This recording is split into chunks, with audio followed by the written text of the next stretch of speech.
This episode is brought to you by Progressive Insurance.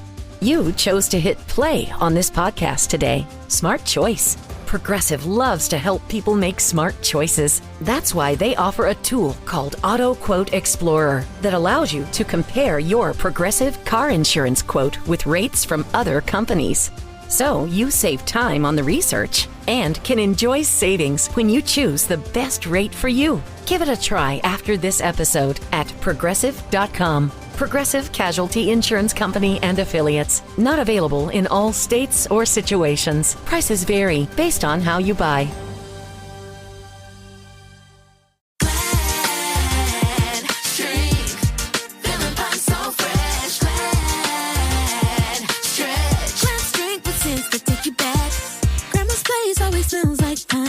She said, get out the chat room and clean mine. The Glad Girl Group coming at you with a throwback jam. That was Glad Force Flex Drawstring Trash Bags featuring Pine Sol Original Scent. And that's better than all good. It's all Glad.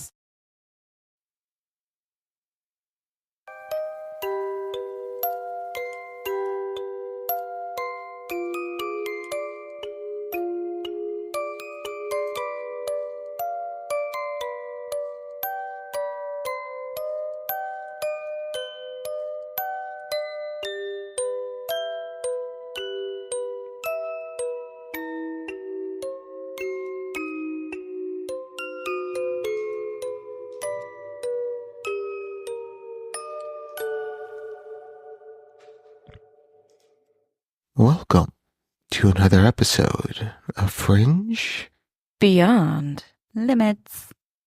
Nope. I'm taking your sigh away. Told you. You take my breath away. I showered today. It shouldn't be stinky. Oh, it's that time of month. So, how are you ladies doing? Good. Getting ready to wrap up this year. Wrap up this year. Wrap up some presents. Yeah. What'd you guys get me? Cool. Okay. Your 2 front teeth. Aw. And a Dominic the donkey. Dominic the donkey. Yeehaw, yeehaw. God, I hate you guys. What'd you get us? Well, We're still enjoying these chairs, by the way. I'm just going to keep giving shout outs to these chairs. Yeah, no, Thank you, Missy. Yeah, I got you guys each a t-shirt and a dildo. Oh, never mind. Yeah. Do they match? No, but if you don't like the t-shirts, you guys can go fuck yourselves. Appreciate that. Clever. I love that joke. It's such an old joke. It's so good. All right. So your guys' week, good, bad, indifference? Indifferent. Okay. Okay. I made a welcome mat. Yeah, a welcome mat. Yeah. All right. Yeah, I did arts and crafts with my friends and did a welcome mat. Wow. It's got minions on it. It goes, hello. You did an art. I did art. I did art. Art. All right. Yeah. Good job with the art. Thank you. Yeah. What else do you do? Just one mat? That's it? Just one mat. And then I got some other ideas I want to do because I like arts and crafts stuff. Do you? I love painting. So anything has to do with painting. Do you ever dump paint all over your body and then all over Brian's body and then have sex on a white canvas and see what kind of art you guys make that way? Nope. I think that'd be cool. I think it'd just be like one position. It's just Brian's butt cheeks. It's her back, his hands, and his knees.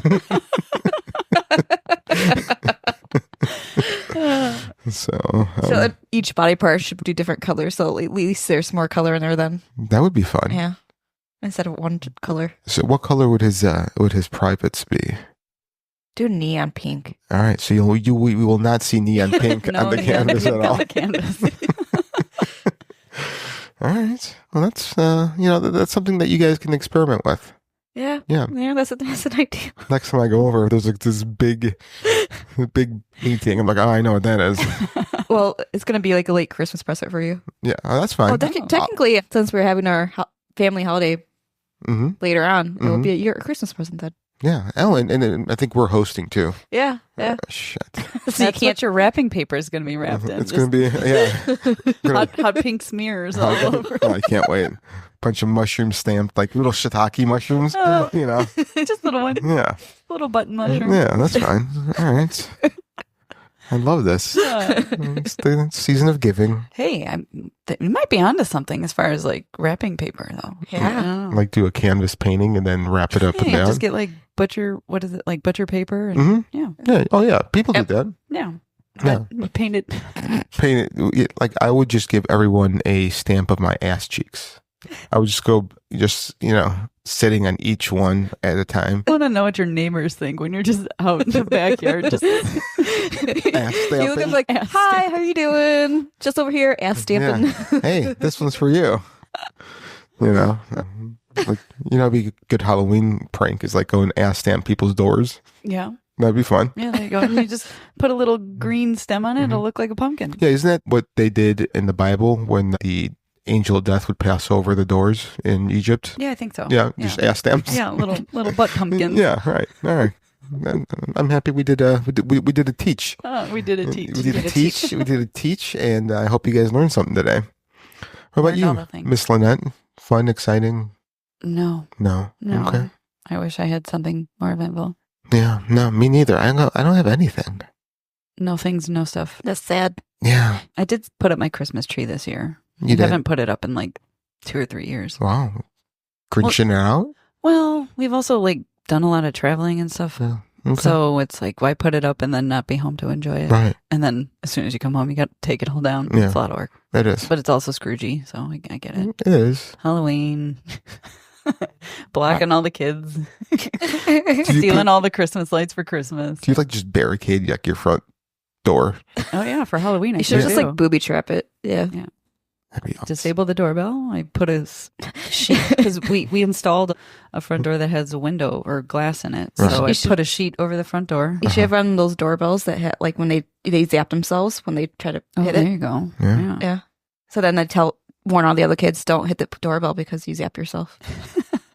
All right. Oh, but this year, when I finally pulled out all my Christmas stuff, I think we got a gag gift 3 years ago. Yeah. The last time I pulled out my Christmas stuff. And we have a little inflatable Santa weenie. I want one now. So now during the day, we have flaccid weenie in our front yard. But That's awesome. at night, it's all standing up and erect. It's great. Wow. I am excited. I'm driving by your house later because that is awesome. So we got that right out there. All right. If you guys want to see Santa's Zuini, invite Lynette's house. It's at 123 Main Street 123 Main Street. Mm-hmm.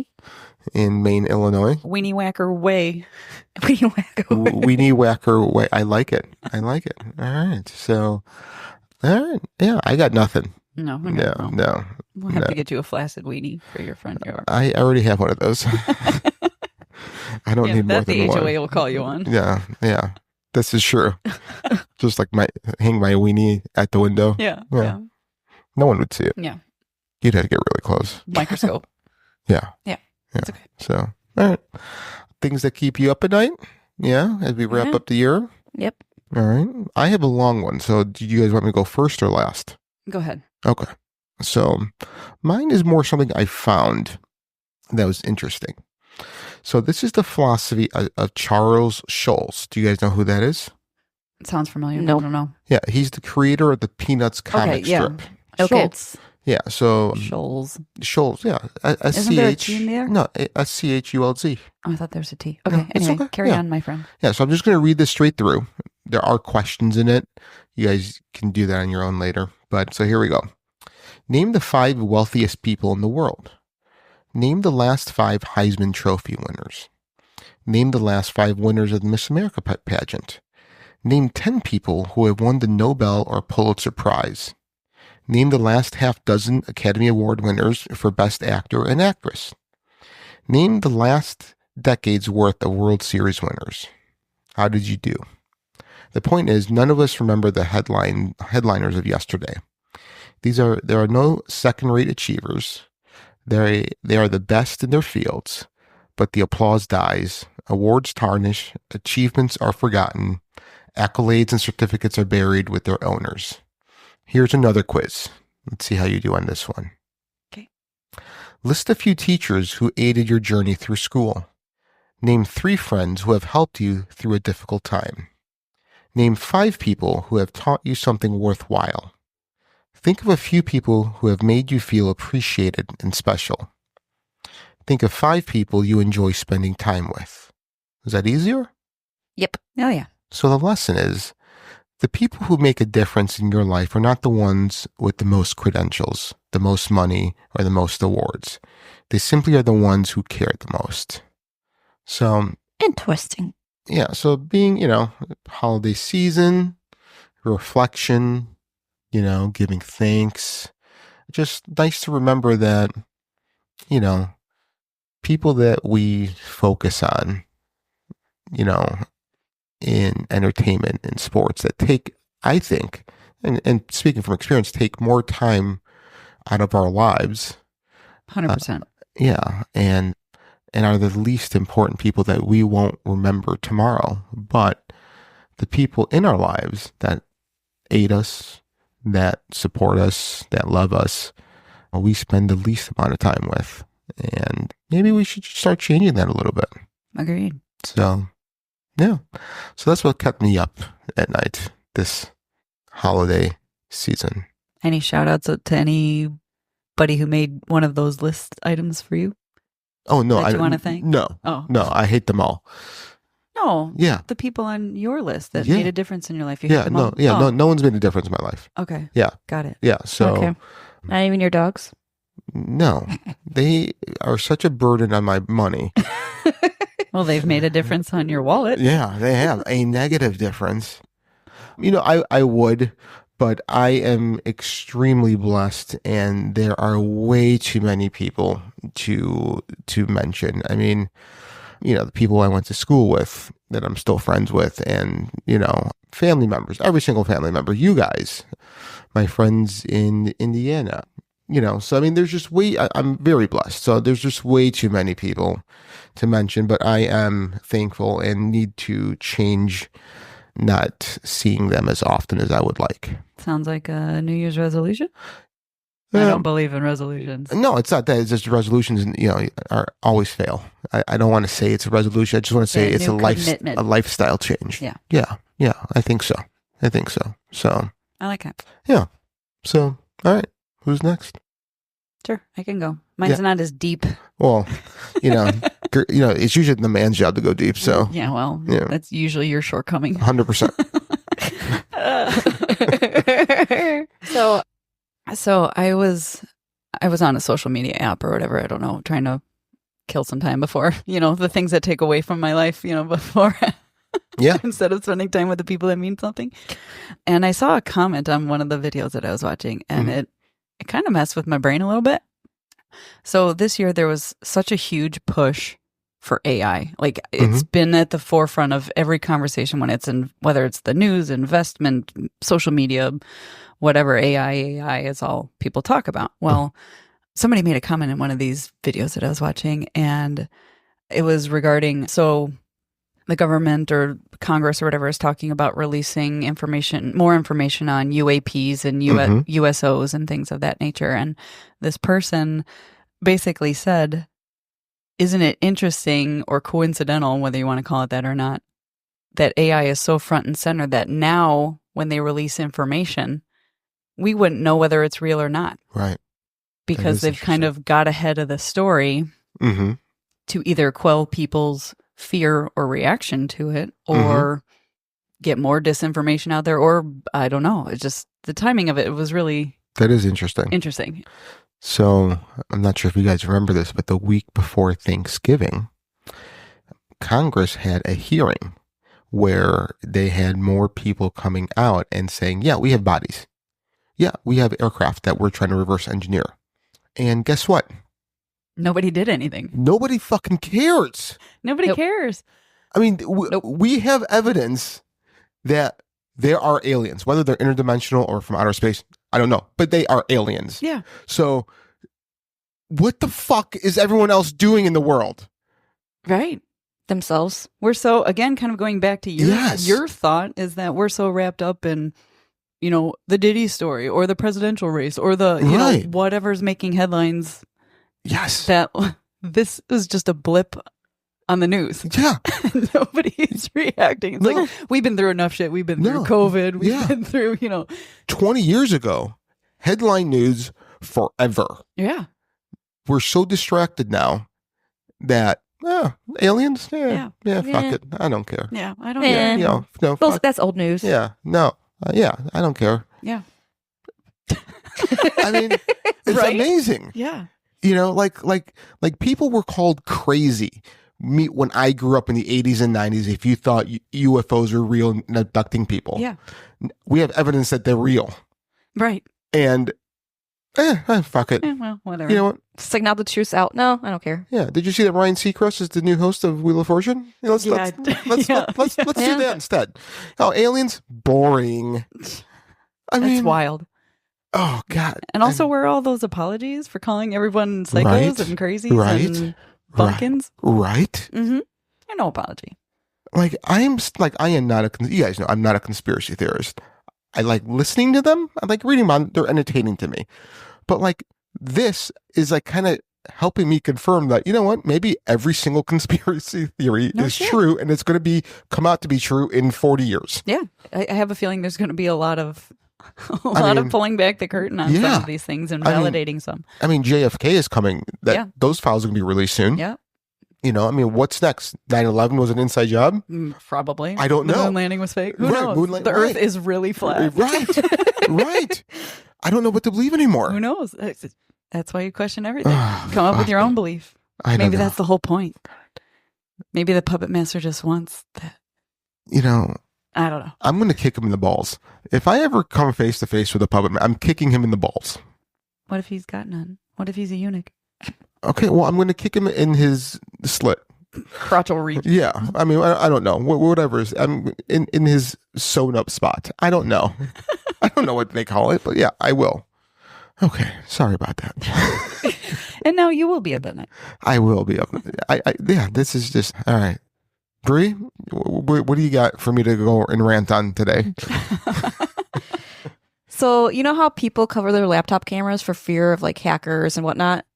Why don't they cover their phone cameras? I don't know, but I do sometimes. Actually. Listen, if anybody hacked my phone, they would see me masturbating in the bathroom so many times. Or your poop face. My poop face, yeah. Ooh. They do make covers for your phone. It's just they don't stay on your phone. Oh, really? Because the oils, if you actually use a phone to talk on the phone and you hold it up to your ear. Is that what you're supposed to do with that? Some people. Yeah. Stone Age do. I just look at porn. I was say, don't you video chat Missy when you're pooping? She never accepts my I wonder why. my FaceTime. Yeah, well. I will answer the phone pooping though. I know you've done it with me a couple times. Have I? Yes. I didn't know if I did or didn't, but yeah. 'Cause I'm like, are you in the bathroom? You go, yep. I'm pooping.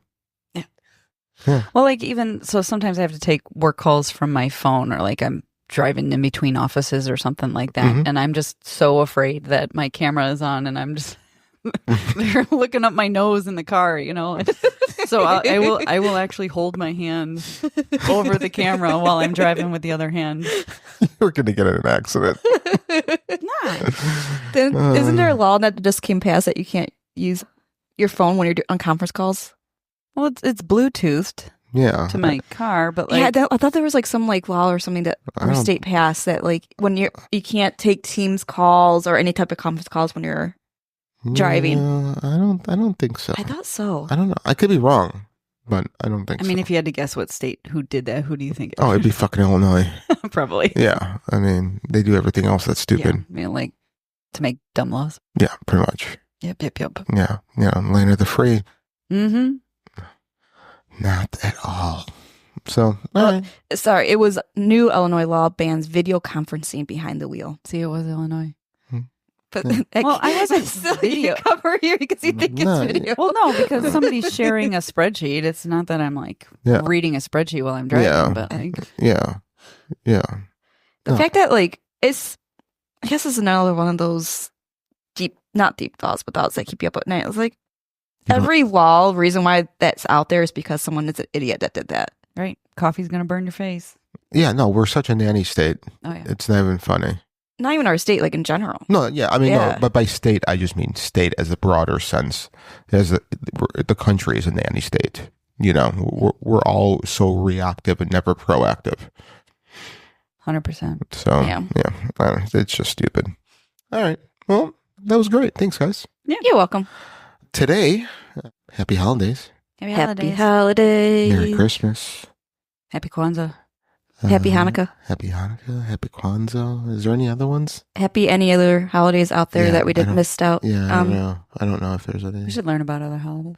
Yeah, no, that would be a fun little episode. Just kind of go through like all the different holidays from like the major holidays of different religions. That'd be fun. I'd like to learn about that. So anyway, well, today we're going to be talking about haunted Christmas stories. Yeah. It's not all about candy canes and, well, elves are scary anyway. So. Cookies. Listen, you have a fat guy in a red suit coming down your chimney and you have to leave him cookies. Yeah. Don't does don't have a- forget the if you really- carrots in the water for the reindeer. I've never done that. No, I me did. neither. Poor little reindeer. They're starving. I would leave them out the carrots in the water. Well, okay, what is the worst Christmas present you guys ever received? Well, Can't think of Or, anything. or right now. Okay. least liked? okay, this is hilarious. Okay, I'm liking it. So, love you, Grandma. Okay. I was unskilled, and you trained me. I was forgotten, and you reached out to me. I was fatherless, and you nurtured me. I was broken, and you mended me. As Jesus says, whatever you do for the least of these, you do unto me. Support a child in his name through Compassion International at compassion.com/unto me.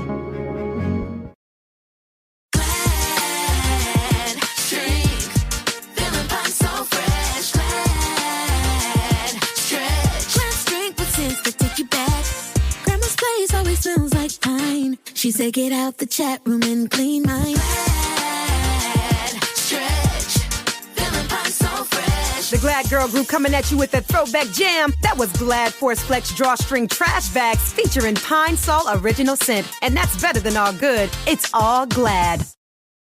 She was like, this was a few years back. She wanted a Bible. It had to be the right version. It had to be the right sized font. It had to be, this, that, and the other. And exploring far and wide, found the Bible. I think we even like put her name like etched into it or something like that. And she gave it back as a gift, saying, "Oh, I think you would like this for your new house, a home Bible." I'm like, "It says your name on it, Grandma." And this is the funniest part. Do you remember like those do they still make those blue band sunglasses or what are those? Oh, blue blockers? Blue blockers. Do they still make those? I think so. She gave me a pair of blue blocker sunglasses in the gift, and she's like, "This will help you see the words clear." I don't know. It was just really ridiculous. She was like, awesome. But she wrote a note in there. She's like, "This doesn't work for me, so I'm giving it to you. And here's a pair of glasses that'll allow you to read the tiny font better." And I was just like, so thanks for the re-gift. Grandma thinks you need Jesus. And a pair of blue blockers. And blue blockers. All right. What about you? What about you guys? I'm trying to think right now. I'm blank on everything I got for Christmas. Don't look at me. How about you answer? I would probably have to say like something as a kid, like a sweater or something. That like I use everything I pretty much get. Like they're fun. Yeah, but Christmas shouldn't be clothes. I know. Like that shouldn't be the primary. Like that's especially for a kid. Yeah. Yeah, and like you shouldn't gift something you think someone needs. You should gift them something they want. I can see both sides of that though. But yeah. You know what? Here, fine. I got one. Missy's gonna kill me. She once got me, and we don't. I think we may have even donated it to Goodwill. But like, it was this like little vacuum thing where you would keep it and you would sweep all the dust and debris in front of it, and it would suck it up. Okay. So I wouldn't have to bend down and like use a dustpan. Okay. Because Because she's like, you always complain about your back. I'm like, okay, yeah, but I can spend, I'm not 80. Because now you've given me another chore to do. Because now not only am I done sweeping, now I have to figure out when it's full and empty that out. Yeah, well. I mean, and then, we have dogs. There's hair everywhere. It gets clogged. Mm-hmm. Okay, now you gave me more chores. That was probably the worst gift I ever got. I feel like a homemaker. Like you got me a vacuum. That was my present. I mean, after a certain age, your gifts do turn into small appliances. It's just sad but true, yeah. No, that should never be the case. I mean, how many people were so excited to get a Roomba? Or, I don't know. I can't think of something. Your dog's distracted me. Yeah, that happens. All right, Brie. I thought of a couple. So, Brian's grandma likes to give us like these little like gift bag things. They have like, she'll put like chips in there. She'll put like some like weird thing in there. Like one of them, I think I have like 5 of these now where it looks like a light switch, but it's a night light. Mm-hmm. I have like 5 of them, which I don't know what I'm supposed to do with it. Do you use them? Only time I ever used it was when I had Brooklyn and Trace over and they wanted light. Mm-hmm. And I just put that on in the room for them. Mm-hmm. Other than that, I don't use it. Maybe you should. I don't know where to use it. So it's like a giant novelty light switch, but it glows. It's a big magnet. And and you just flick the switch and then it's like a nightlight. You could put one in the kitchen? We do have one on the should be still on there. I think we have one on the fridge because it's a magnet. Yeah. So but the other one's like, because we both get it. So you can put one in the bathroom. You can put one in the basement. Yeah, but you put it somewhere and then you have to hold it down to switch it because it's only a magnet, so you can't really. It's annoying. Okay. Anyways, what's her definition of one of her? Yeah, no. Not so but like, I'm just saying, that's not like the bad gift though. I just have a lot of them. But the thing is, like, she always put like some type of like alcohol in there, mm-hmm. whether it's like a bottle of like beer or a wine cooler for the girls. One time she gave Brian like an alcohol-free one. I don't think she realized it was alcohol-free. Mm-hmm. It was alcohol-free beer. I was like, did Brian still get drunk? No, we ended up throwing it out. Yeah, all right. And then there was one time we got like, not from his grandma, this is from his mom. Hopefully she doesn't listen to this. I doubt it. I doubt it too. She gave me like this like taco buffet thing. I don't even remember what it was, but something to do with like a buffet and tacos and stuff. And Brian and I looked at it like, you could tell she didn't know what to get me, so she got me that one of those type of gifts. And I'm like, what are we gonna do with this? He goes, I don't know. I'm like, so we end up like donating it at one point, but it was like sitting like in our crawl space for like 2 years before we decide what to do with it. Like all those like little niche things look and sound like a great idea, but they're never practical. Right. Like you use them maybe twice ever, and they just sit there. So like your ice cream maker that you gave me. Yeah. Did you ever use it? Nope. Yeah. See, it's in our crawl space. Yeah. It just goes to someone else's house. Yep. To sit and take up space. Yep. Yeah. So, all right. Yeah. That was fun. All right. So as we start with our haunted Christmas tales. What does a haunted Santa sound like? That's what I think you sound like giving a blowjob. He said it, not me, but I thought it. Yeah. Okay. A haunted Santa would probably be like, yes. Okay, you definitely sounds like a blowjob too. Yeah, no, I did that on purpose. When we clean that up and post, that's going to delete that out for our probably. listeners. Probably. Sorry, Yeah, the cleanup is going to. You may or may not actually hear that. I hope it doesn't, but yeah, I don't know what a haunted Santa sounds like. I think you guys are pretty close. Yeah, some combination of the two. Some combination of a blowjob and choking. Yeah. Right. What's your impressionation of it? I don't know. What the fuck was that? I don't know. I was starting to do Dracula, and it was not Santa enough. All right, I'll work on my improv later. Thank you. Okay. All right, from A Christmas Carol to Krampus, there has been a long and loving tradition of injecting the paranormal into your pageantry.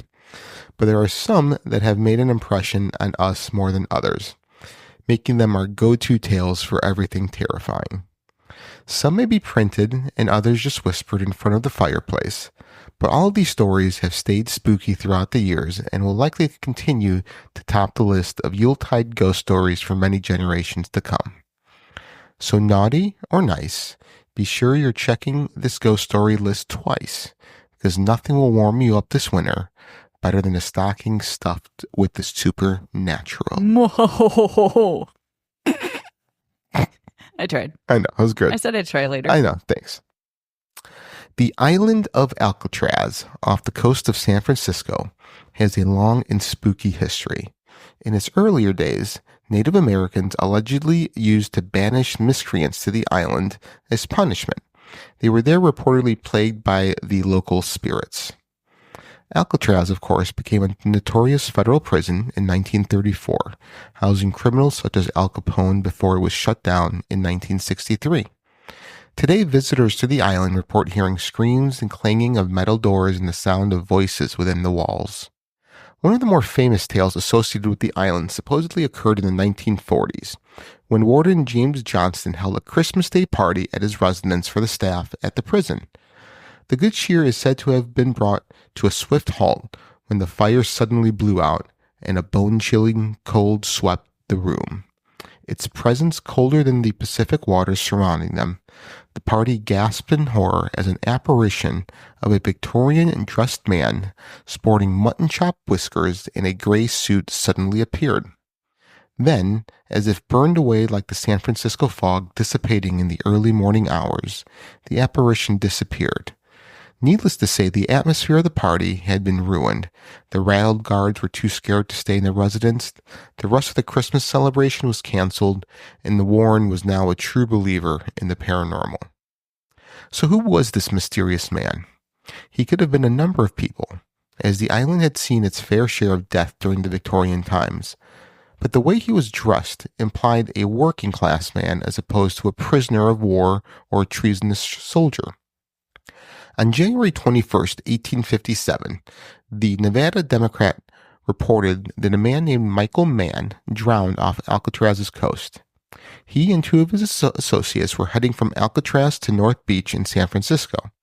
After an hour of rowing and getting lost amidst the fog, they saw the light from the lighthouse and decided to turn back. A series of larger breakers burst upon the side of their small rowboat. Man was lost in the chaos and never seen again. Could the spirit be that the unfortunate Michael Mann trying to reclaim his place amongst the living? Is he doomed to spend eternity with the evil entities and demonic figures that fill the abandoned walls of Alcatraz? The warden's house, now decrepit and in despair due to years of decay and mishap, still attracts high levels of otherworldly activity. Visitors come far and wide to Alcatraz to hear the spooky stories of this infamous prison and possibly catch a glimpse of one of its many eternal prisoners. That's a place I would love to go. 100%. Me too. Yeah. They don't let you go inside anymore. No? Last I heard. I thought it was just too far disrepair that Yeah. it's dangerous. Yeah, I'm surprised that, with as much, that's the word I'm looking for. I mean, visits they get, they can't raise money to do that. It's going to San Francisco government pocket. Yeah, Come right? on. That's, yeah. No, but my theory is that the folks were mostly scared of this apparition because of the mutton chops. Yep. Listen, that is very unnerving. Yeah. Yeah. Those are going to haunt my dreams tonight. Fortunately, I can't grow facial hair very well, and I can't grow mutton chops, or else I would. All right, our next story. The ghostly queen returning home at Hever Castle. Long before her marriage, Anne grew up in Hever Castle, the longtime home of the Boleyn family nestled deep within the Kent countryside. It is an idyllic childhood full of love and happy memories, especially around the holidays, which was Anne's favorite time of the year. All of that would change, though, the day she married King Henry VIII. Anne Boleyn is notorious as the second of King Henry VIII's ill-fated wives.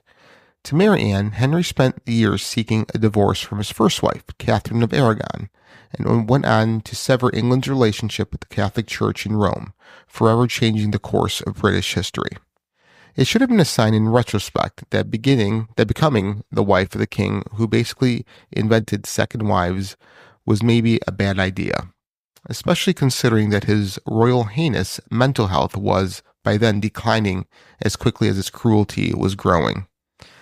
But Anne was in love, and who didn't want to be a queen? So Anne married Henry, and they enjoyed a few short years of royal bliss until that demon living in Henry started to rear its ugly head once again. Despite the lengths he went to ensnare her, Henry soon grew tired of Anne and chose to believe the idle gossip surrounding her. It started with rumors around court, people whispering about witchcraft and treason, adultery and incest, and everything in between. To Anne's surprise, most of the accusations stuck, leading King Henry VIII to formally charge her in 1536, as we well know, cut off her head. A tragic end within a dark part of history, but for Anne Boleyn, the story isn't quite over. It seems that Anne's spirit didn't stick around to watch King Henry VIII abuse and berate the next 4 wives, one of whom also lost her head, and instead returned to her ancestral home in the countryside. Today, people all over England know about that castle in Kent, now home to Anne's ghost. In fact, she's still seen on the grounds to this day, reliving the happier moments of her life as she slips through the walls of her favorite place, Wawel Castle. A number of reports exist of the ghost of Anne Boleyn.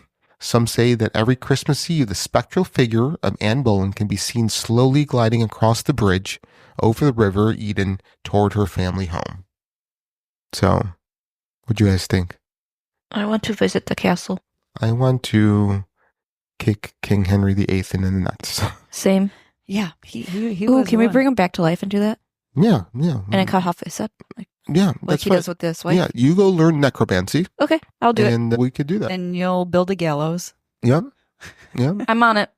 And the gallows is him standing, legs widespread, and a wooden leg just hitting him in the nuts. Should we use the Tucker telephone on him too? Yeah, we could do that. Why not? All right. Okay. The apparition of a murdered highwayman in Kent.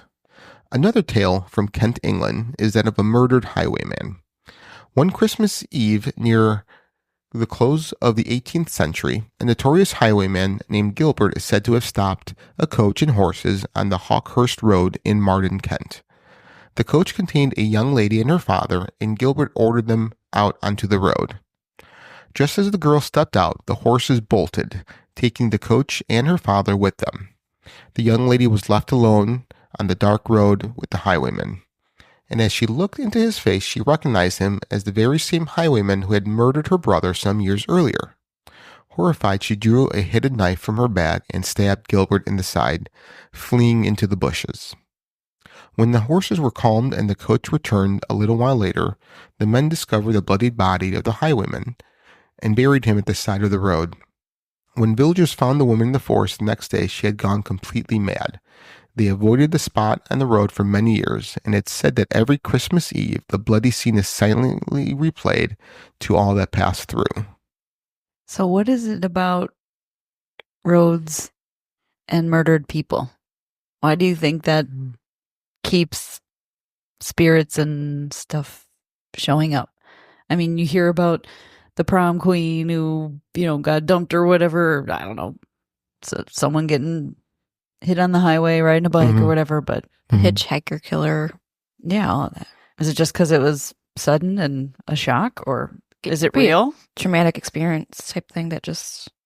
Or is it just us feeding that energy? Probably. Like you go looking for it and then you find it? Yeah. You just manifested it. Right. Yeah. But like, what if you're just driving down a lonesome highway not paying any attention and you got a hitchhiker coming in? You're not even thinking about it. Are you talking about like the hitchhiker ghost? Yeah. Well, or the ghost hitchhiker. Or the ghost hitchhiker? I mean, again, I think our energy feeding that event just kind of keeps it coming back, or maybe it's so well traversed that everybody's energy is constantly leaving an imprint, so it's just collecting more energy? Question mark? Then shouldn't there be a lot of deer ghosts? That's if deers had souls. They do. Question mark? I like how this comes back to my thought from the other time. Yeah. Other episode. Listen, I'm putting a question mark at everything I'm saying. I don't know if, I'm not stating facts. I'm putting question marks. What if it's the spirit of the hitchhiker killer and the killer of the hitchhiker? Listen. My brain hurts when you talk.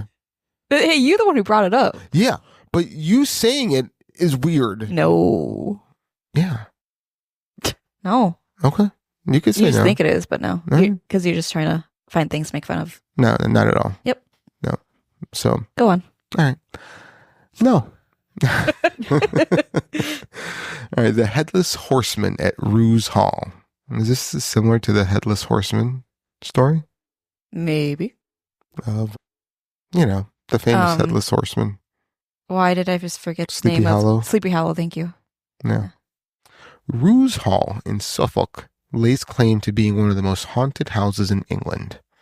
The 16th century hall has a number of sinister connections, including a gruesome hanging tree, an oak tree planted at the site of the old gibbet where numerous criminals were hung.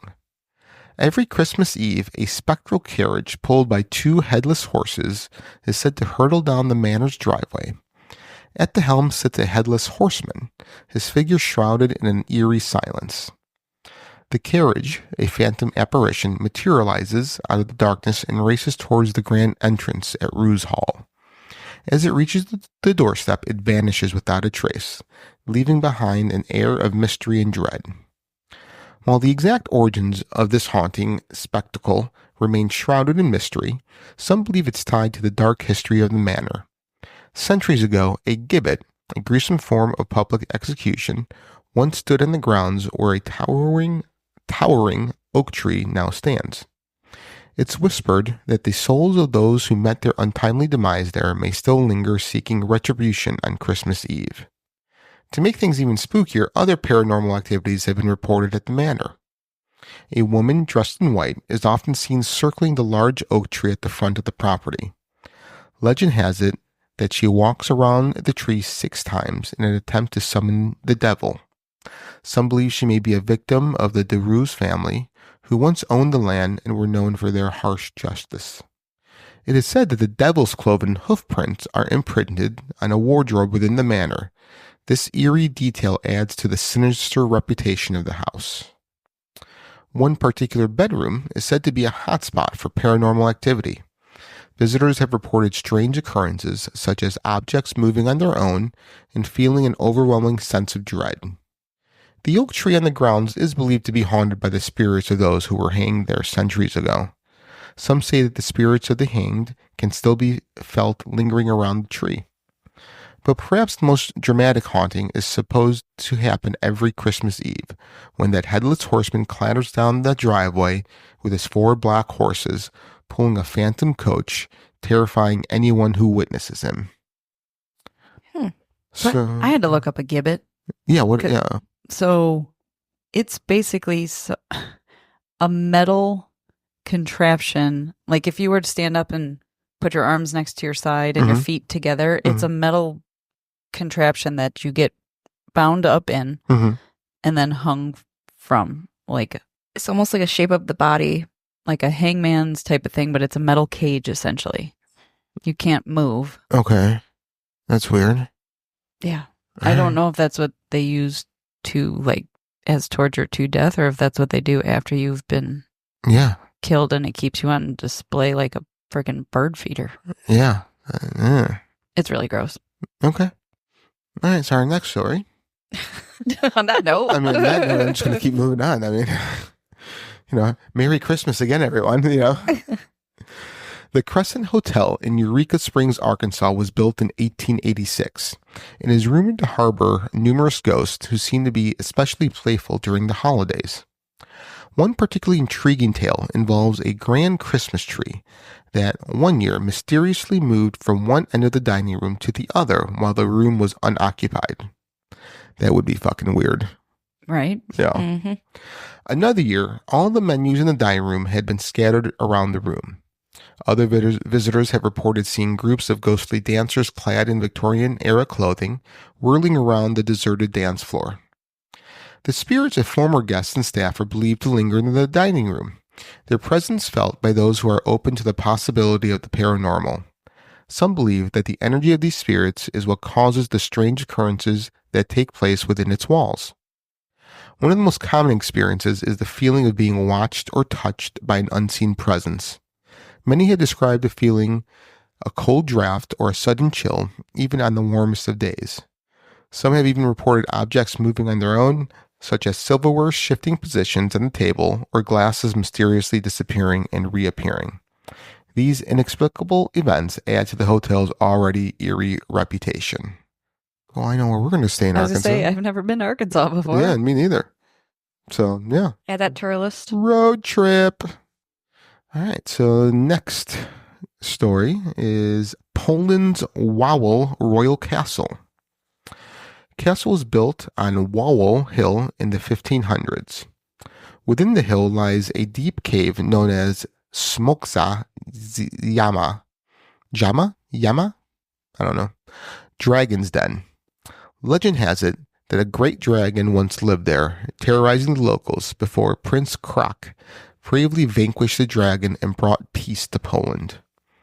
According to local legends, on Christmas Eve, the ghosts of former Polish kings gather in the basement of Wawel Castle for a secret meeting, led by the Boleslaw the Brave, the first crowned king of Poland. These spectral monarchs discuss the fate of Poland. The gathering is said to be a solemn affair, where the kings engaged in serious debate. The atmosphere is heavy with the weight of history and the future of the nation. The meeting culminates in a dramatic moment when Giant Knight appears, asking if the time has come. Crowbury responds, "Not yet," and the vision fades. To memorialize this event, a statue of the dead dragon now stands in the cave. Go deeper into the cave and you come to yet another chamber, and it is here that on December 24th every year, all the long-gone kings of Poland are said to meet and hold a spectral special council. How the fuck does that work? What part? The dragon or the council or the... Yeah, like the council. Like all these ghosts of these past dead kings come together and decide on the fate of Poland? I guess so. I mean, it sounds stupid. Yeah. I mean, pun intended, but it just, I mean, what have you guys ever heard of one of the greatest Polish inventions? Screen door in a submarine. A what? A screen door in a submarine. Oh.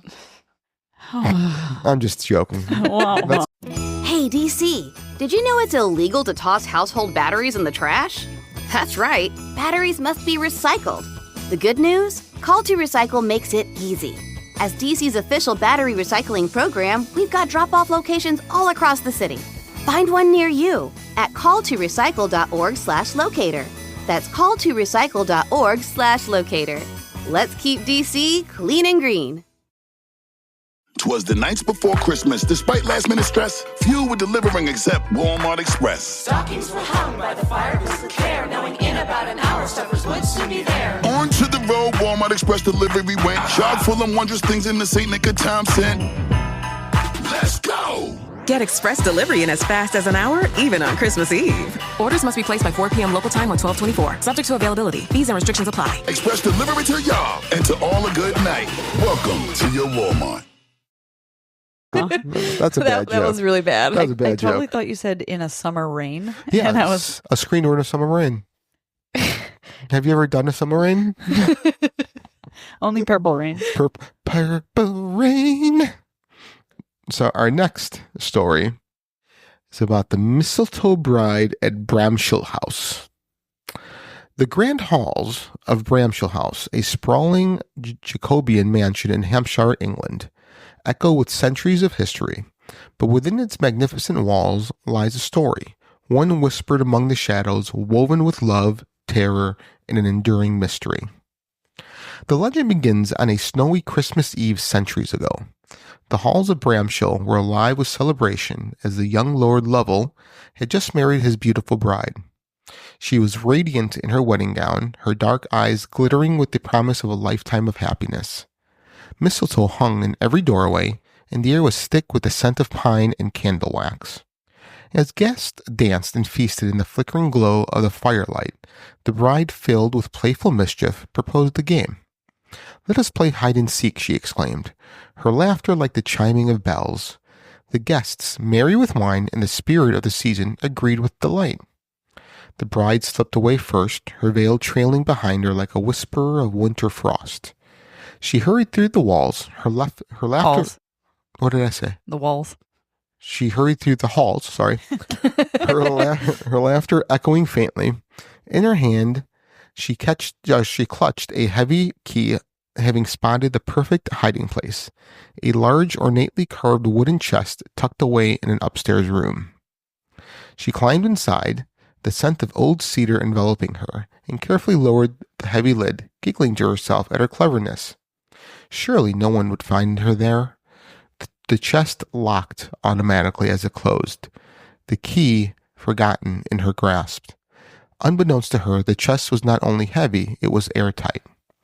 Minutes turned into hours, the bride's absence stretched from curious to concerning. The guests called her name, laughter turning to anxious murmurs. They searched high and low, their voices reverberating through the vast walls. Lord Lovell led the search himself, his heart pounding with dread, but the bride had vanished. Days turned into weeks, and still there was no sign of the missing bride. Lord Lovell was inconsolable, his grief etching lines into his face. Some whispered that she had run away, overwhelmed by her new life. Others hinted at foul play, but the truth was far more chilling. Years passed. The mystery of the bride became a sorrowful legend, a ghost story whispered among the servants and tenants of Bramshill House. Lord Lovell, broken by his loss, left the house, leaving it to the silence of time. Nearly 50 years later, a new generation occupied Bramshill. As workers were tidying the unused rooms, one stumbled upon the old wooden chest, its intricate carvings now dulled with age. Curious, they forced the lid open. Inside lay the brittle remains of a woman still wearing the tattered remnants of a wedding gown. Clutched in her skeletal hand was the key to the chest. The air in the room seemed to chill as the workers realized what they had found, the long-lost bride. Her tragic death had been slow and silent, her screams muffled by the thick walls of the chest. She had died waiting for someone to find her. Since that fateful discovery, many have claimed to see her spirit wandering the halls of Bramshill House. Dressed in a spectral wedding gown, she drifts through the rooms, her presence accompanied by the faint scent of cedar and the chill of sorrow. Some say she stands by windows, gazing longingly into the distance, waiting for her love to return. Others have heard the faint, mournful sound of her laughter, echoing in the still of the night. The mistletoe bride is not just a ghost, but a reminder, a cautionary tale about the perils of fate and the fragility of happiness. Her story, like the house itself, endures, haunting all who hear it.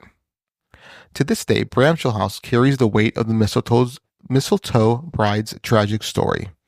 Visitors and caretakers alike swear they can feel her presence, as if the walls themselves mourn her untimely demise. So the next time you find yourself beneath the mistletoe, remember her tale and think twice before hiding away in a dark corner of history. One day, some 50 years after her disappearance, as Lovell's played a game of hide-and-seek with his grandchildren, he stumbled upon a secret closet in the huge attic of the sprawling mansion. Lord Lovell tapped on the oak paneling, and as he knocked, a long-hidden secret door sprung open. Inside, he found an ornate wooden chest. He pried open the heavy wooden lid, and there, still in her wedding dress, clutching her mistletoe bouquet, were the skeletal remains of his beloved. What is this? Did this duplicate? No. Sorry. Maybe it's missing a sentence in here, but since this story is so old, there's been a couple different versions of it. Okay. So essentially what they're saying is, some say that she was found with the mistletoe in her hand. Some say she had a key in her hand, but either way, she was found in in a chest in an attic room. 50 years later. Yeah. And, so apologies if there was an overwrite on the copy and paste. That's but, right. The scratch marks on the inside of the lid of the chest attested to her desperate but futile effort to free herself from her hiding space. Of course, the poor lost girl is still seen at Bramshill House around Christmas, moving through the halls at night and calling out for anyone to find her. But every year, as the holiday season slips away, so does any trace of the mistletoe bride. God, that sucks. Right? Yeah. Or there's speculation of foul play. Yeah? You think she was just murdered and put in the chest and locked away? I don't know. Maybe. Could be someone jealous, whoever he'd end up marrying after her. Yeah. I can safely say that no one was jealous of me getting married. Nope. People felt sorry for Missy. Yeah. Yep. So, all right. That's all I got.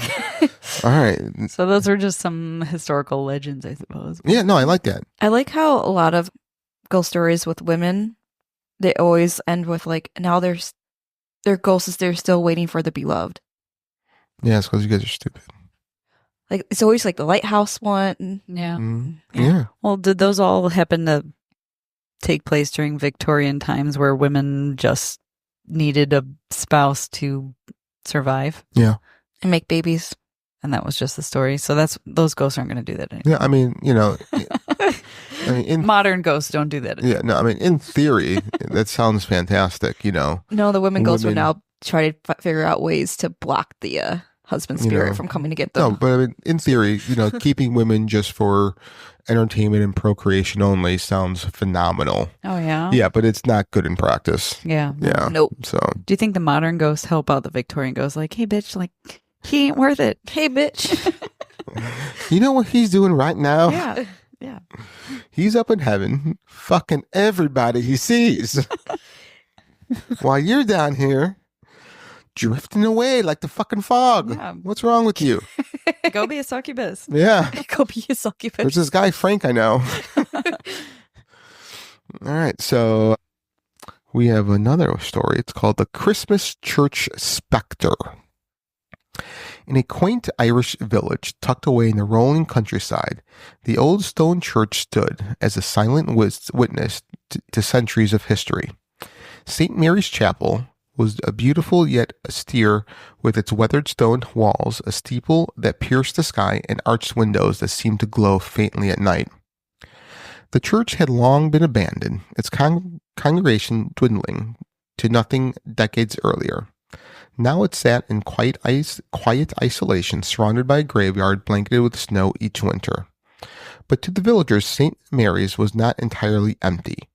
Every Christmas Eve, strange lights were said to glow through the church's frosted windows, and faint strains of hymns could be heard echoing through the night air. No one dared enter the church on that night, for the villagers whispered that the church came alive with spirits, a congregation of the dead. The story was rooted in tragedy.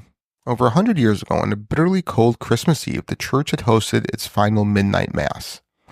Villagers wrapped in woolen cloaks and scarves had gathered in the warmth of the chapel to celebrate the holiday.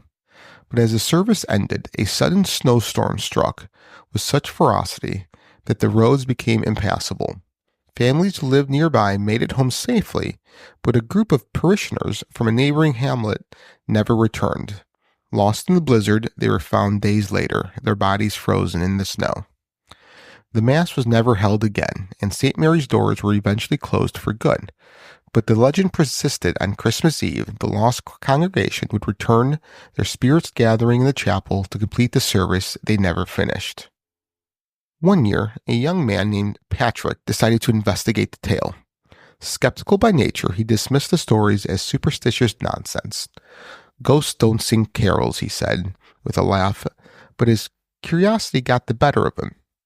On Christmas Eve, armed with a lantern and a flask of whiskey to stave off the cold, Patrick made his way to the church. The night was deathly quiet, the snow crunching under his boots as he approached the chapel. As he neared, he noticed a faint golden light flickering through the window. His breath caught. Peering through the frosted glass, he saw something that made his blood run cold. The pews were full. Shadowy figures, translucent and shimmering, filled the rows. They were dressed in old-fashioned garments, their heads bowed as if in prayer. At the front of the church stood a spectral priest leading the congregation in a hymn. The sound was faint but unmistakable, a hauntingly beautiful melody that seemed to come from another time. Patrick stumbled back, his lantern swinging wildly in his grip. He turned and ran. The ghostly carols followed him into the night. When he reached the village, he breathlessly recounted what he had seen. The older villagers nodded solemnly, their expressions grave. "You've seen them," one said, "the lost souls of St. Mary's. They came back every Christmas Eve to finish their Mass." Though terrified, Patrick couldn't deny the profound sense of peace he had felt while watching the spectral congregation.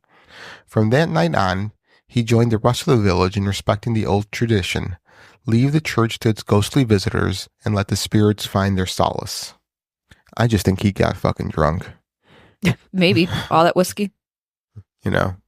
I mean, what do you guys think? No. Could be. Yeah. Yeah. I mean, depending on how cold he was, I mean, if he was drinking a lot of whiskey, you try to stay warm. All right. Yeah. Could be all in the head. Okay. All right. So our next story.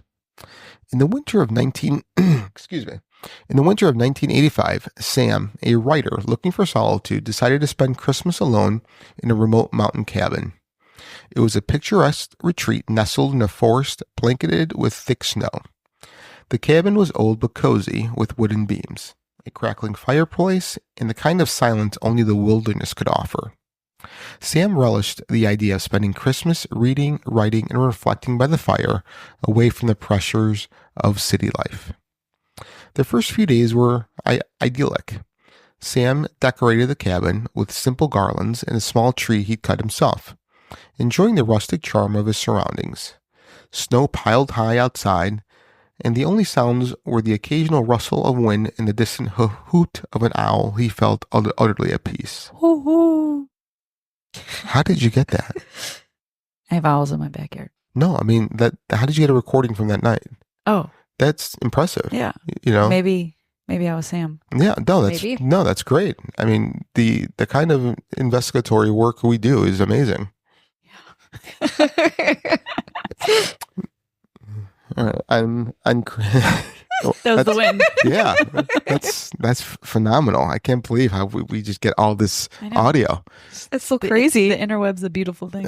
My mind is blown. So on Christmas Eve, after a hearty dinner, Sam settled in by the fireplace.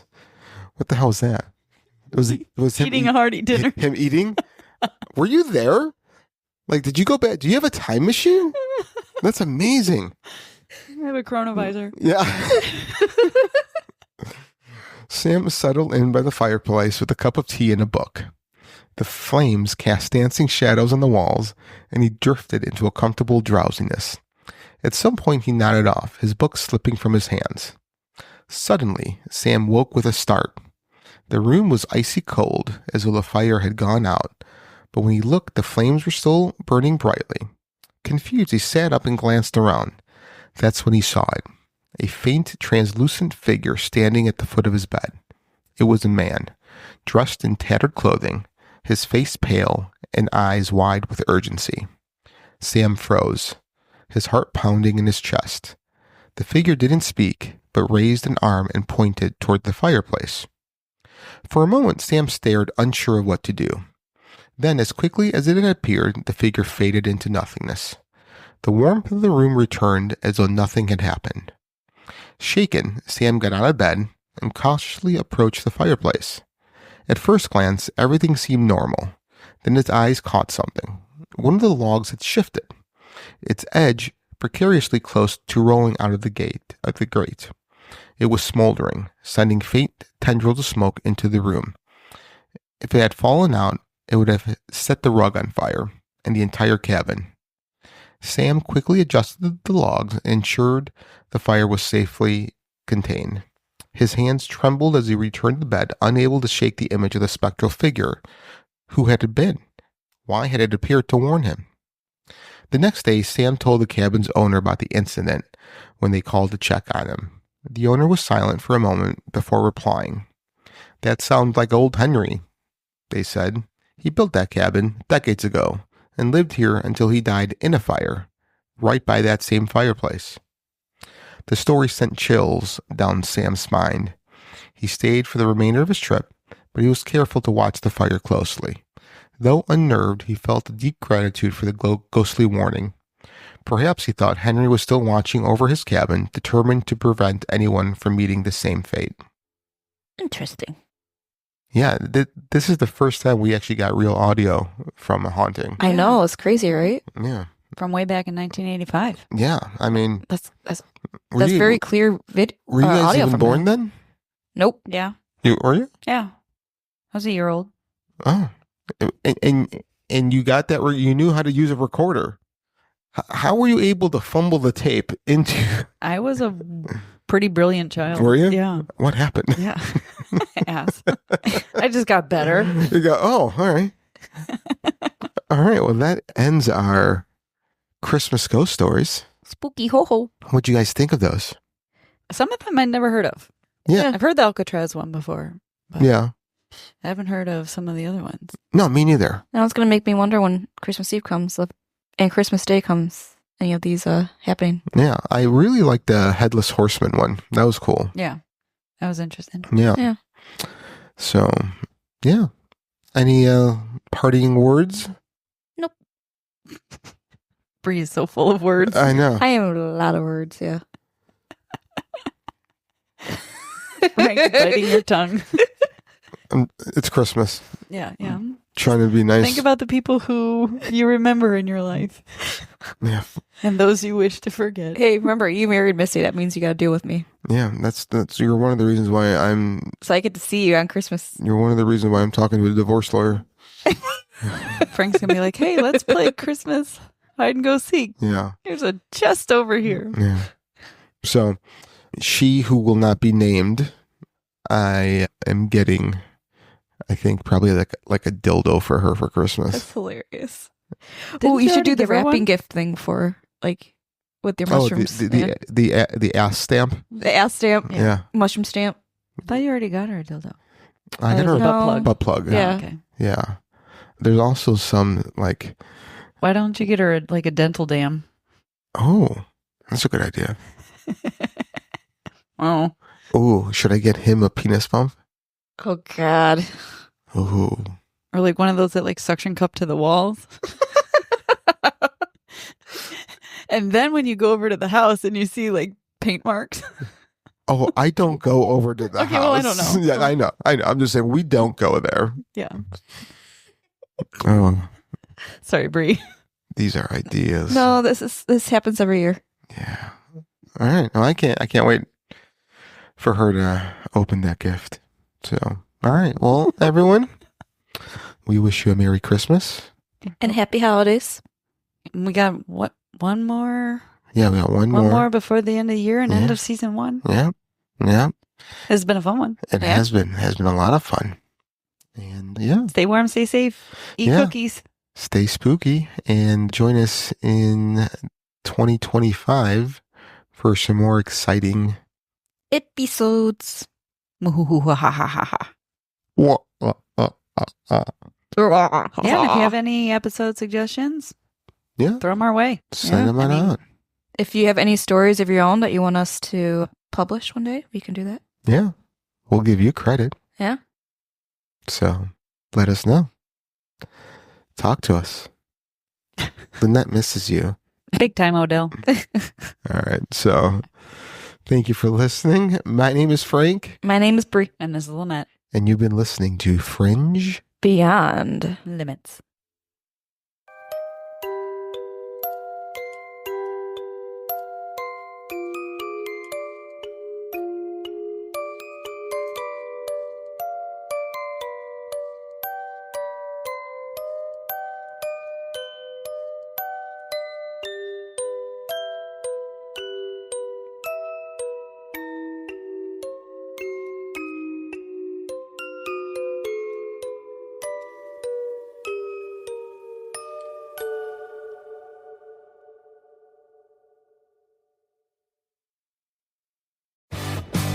I'm General Manager Ethan Rosignol at Dark Horse Toyota in Silver Spring. Having trouble finding a car? Come to Dark Horse Toyota in Silver Spring. Dark Horse Toyota is the Central Atlantic region's #1 Toyota dealer year after year. We are here to help you with all your car buying needs. Take advantage of our large inventory and pricing. Come visit us at Dark Horse Toyota in Silver Spring or online at darkhorsetoyota.com.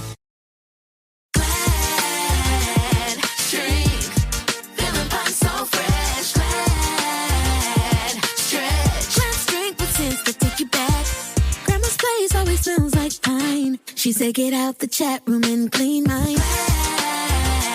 Stretch, feeling pine so fresh. The Glad Girl Group coming at you with a throwback jam. That was Glad Force Flex drawstring trash bags featuring Pine Sol original scent. And that's better than all good. It's all Glad.